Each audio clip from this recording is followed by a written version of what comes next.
So recently SpaceX opened its shares for public trading, which basically means we cannot all go to space, but we can definitely throw money at the idea of other people going to space.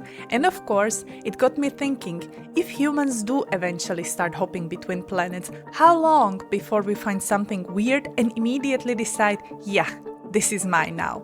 Today we are on Sixam and I wanted to imagine what happens where a very confident little astronaut finds a home that is very clearly alien and still moves in like he signed the lease.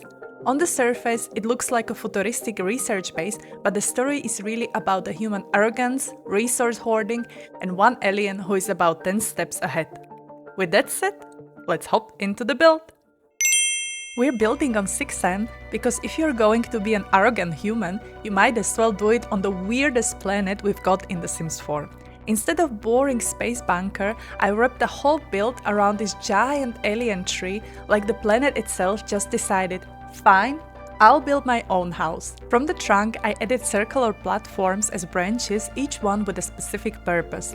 It's all neon and glowing and absolutely screaming, not human, which our astronaut kindly chooses to ignore. Red flag number 1. On the lowest platform, I gave him what he thinks is a living room/base camp. He's chilling, looking heroic, probably rehearsing his future documentary interviews in his head. But all around him, there's water filtration, alien plants, and this super intentional layout, like whoever built it knew exactly how to survive here long term. He just uses it as ambience, like wow, crazy decor. I love what I did with this place. I even dropped a statue of an astronaut down here because of course he's dragged a monument to himself onto a planet that isn't his. In his mind, he's the main character.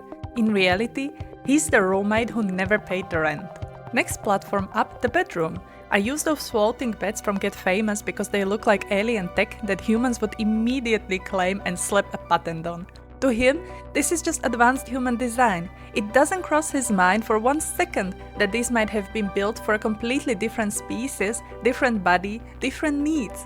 Top platform is where I went all in. Glowing crystals everywhere, like the planet just laid out a buffet of shiny things human cannot resist. Now here's the fun part, this entire platform is actually a trap. In my head, the alien built this specifically for greedy little explorers. I placed a big obvious X on the ground, like cartoon level obvious, and he still steps right on it. And under the surface, hidden below the tree, is the real owner's space. I built an underground collection room where the alien keeps their treasures, and now they're humans. When the trap triggers, our astronaut gets pulled down into the secret chamber. Up top, he was proudly collecting crystals like they were Pokemon.